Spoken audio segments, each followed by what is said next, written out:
What's going on, guys? Thanks for coming back. Check out the video. Back on the Gs300, we're looking at the air conditioner. I know for a fact it has a bad temperature servo. Going to be replacing that today. It also has a noisy mode servo. Not too sure if I can replace that today because of the parts I have, but I'll take a look at it anyway. But basically what's going on is right here on the controller, when you go to the passenger side temp and you want to lower it down, or you lower it down to 60 or whatever, it stays hot over here. It's like 80 or 90 degrees or something like that. The servo isn't moving at all, so I know that one's bad for I know this one's bad for a fact. Okay, now when you go to change the mode, and what I mean by mode, like if you want to go defrost to vents coming out here or to the floor, you hear a bunch of popping noises. So the mode servo's on its way out too. It still works, but it just makes a bunch of popping noises. Let's see if I can you hear that? So that's the mode servo. Now if you can't just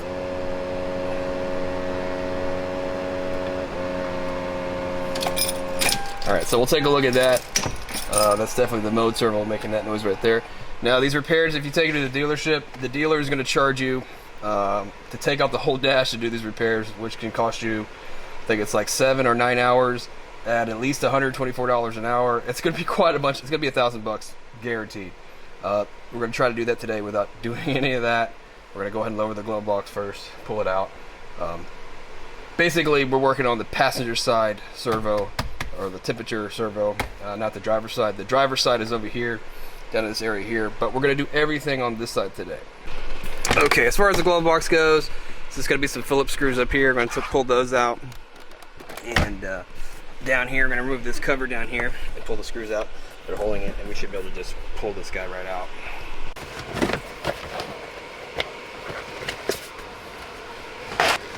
All right, down here we are looking at some 10 millimeters.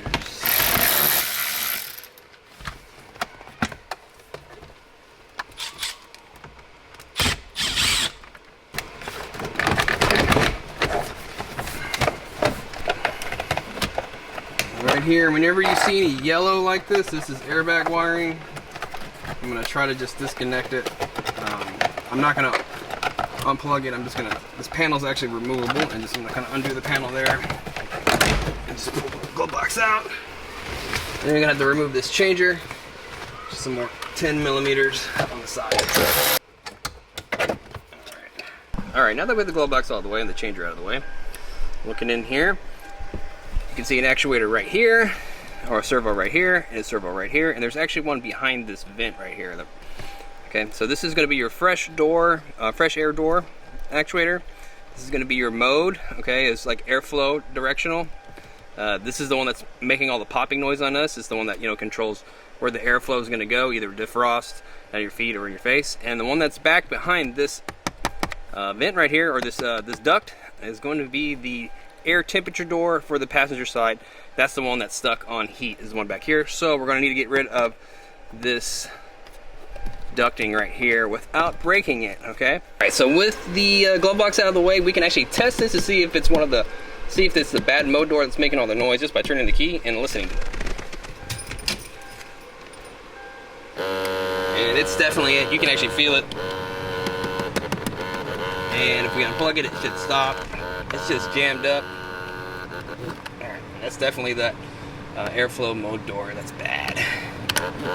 Alright, so we're going to have to remove this duct to be able to get to the temperature servo. And to remove it, there's going to be a Phillips down here underneath, going to remove that. And we'll find out if there's anything else. There's wiring loom that's connected to it also. We're just going to have to pop that loose. See if we can just kind of finesse it out of there. Might have to move some of this out of the way, but I'm pretty confident we don't have to take the whole dash out.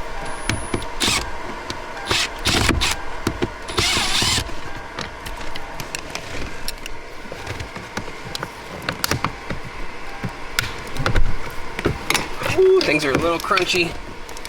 Sound a little bit old. This guy here. Let's see if we can get this guy off, get it out of the way. Out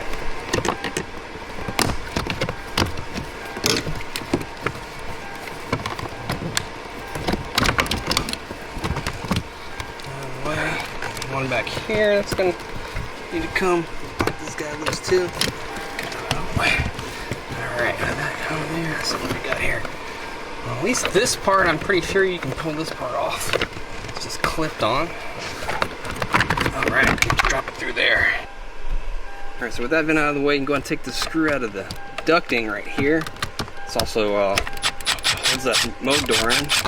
That's going to give us some more wiggle room here with that loose. I think there's another Phillips back there behind the dash, but that's going to give us some more room for the temperature actuator that's back here. Now you want to be careful if your car's been running a long time. These are the heater core lines right here. They're going to be really, really hot. This one's not hot, but there's another Phillips screw down at the bottom of it. There's one right here. We're going to take those out and see if we can wiggle this guy out. But first, we're going to get rid of the mode servo, and that's going to give me some room to come up here with it.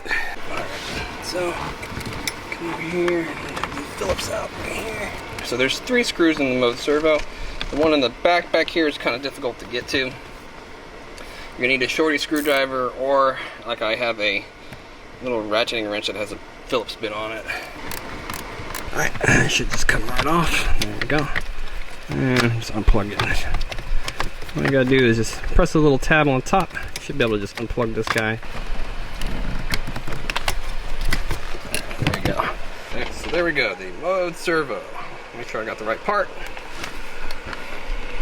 So here's my new one. Here's my old one. I think it'd be kind of tricky to get right when you order these things, especially with Ford.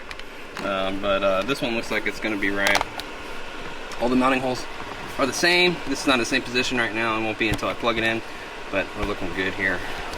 So the passenger mode servo is going to have a screw right down here at the bottom. There's one in the very, very, very back, and there's one on the top of it right up here. Be able to get those out.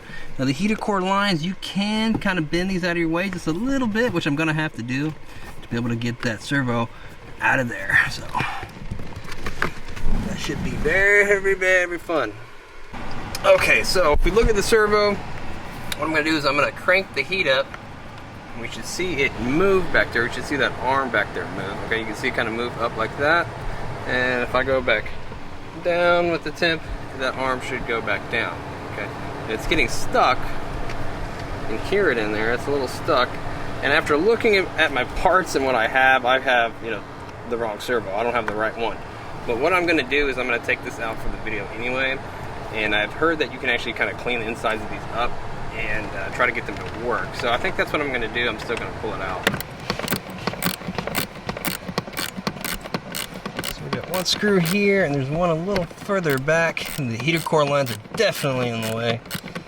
Hopefully I can get this guy cleaned up where it works good enough. Because after looking online to see what the actual part I'm supposed to get, I can't really find one that's aftermarket that's inexpensive. All I can see is OEM ones, and they're like $130 to $250. I kind of want to get this going today. It's not very fun, I'll tell you what. You're gonna need some little baby screwdrivers, but you can get them out. So a little pocket screwdriver, little shorty screwdrivers. I can't find my little stubby Phillips, but a little pocket screwdriver here. I'm gonna get it out with this. Not too fun, but it's gonna come out. Not too easy to do with one hand, and the camera might this dude right out. Yeah, it'll come out no problem. Don't have to take the dash off, thank God, but it's not in the easiest of spots. Let's get out of here.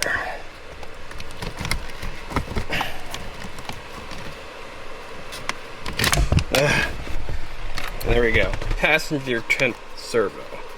I'm gonna get a part number off this in case my buddy wants to order it. I don't know if I mentioned that, but this is a friend's car, but I'll get the part number off of it. And I think I might try to open this up and clean it up and see if I can get it to work for right now. Okay, so it looks like all I got to do is just release these tabs, and then I can open her up. There's no screws actually. Hopefully I don't break any of these tabs. I think I'm just going to see what's inside and then probably just spray some WD-40 in there and put it back and see what it does. See if it lubes it up. Hopefully the brushes and all the motor aren't too bad. But yeah, after doing some research on the part number on this guy, here's the part number there. That'll probably help you out if you're trying to do this. All I can seem to find is OEM ones that are extremely expensive. I can't find anyone named by Dorman or some aftermarket stuff. I really can't find it. I can find a ton of these that are used on eBay, but I can't find like a cheap Dorman alternative. Oh, I got this tabs release. Open it up. There we go. Everything looks pretty clean. Just gonna juice it up a little bit. So I have two mode servos here, and looking at this guy here, I wonder if I can use one of the brand new motors out of this in here, because after looking at the old one, it seems to be about the same size. I think I'm going to try to take apart one of these new ones before I return it. That might be a cheap solution if all I have to do is just swap the motors. That motor is soldered in there. It's completely different, so yeah, that's not going to work. I'm not soldering anything. You can see this one has some wires and stuff like that. These guys have no wires. Alright, so I just used a little bit of rubbing alcohol on the side of the motor right here, on the back side. Then I just had some assembly lube laying around.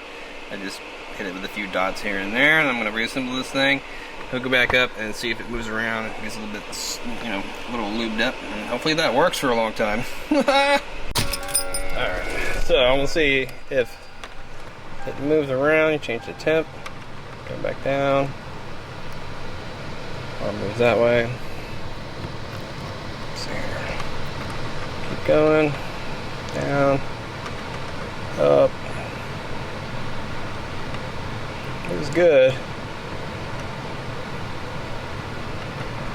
Alright, I'm just going to reinstall her and see what we got afterwards. Hopefully it works forever. Hopefully. There we go. Alright, got them all installed. I'm going to go ahead and put the vents back and then we'll test it out. Alright, let's go ahead and test this thing out, see if it makes any more noise. Go ahead and change the modes here. I don't hear any clicking, no popping. Should be coming out of the vents right here. Oh yeah. Checking for the floor. Oh yeah. And let's go defroster. Oh yeah. Alright. That all works, and then we'll check the temp. See if we got some different temp here. Oh yeah, getting warmer. So far the temperature servo is working. Oh, that's full-blown heat right there. So we'll come back down. I don't know how long it's gonna last, but it's repaired for right now. Oh yeah, nice and cold now. Cool.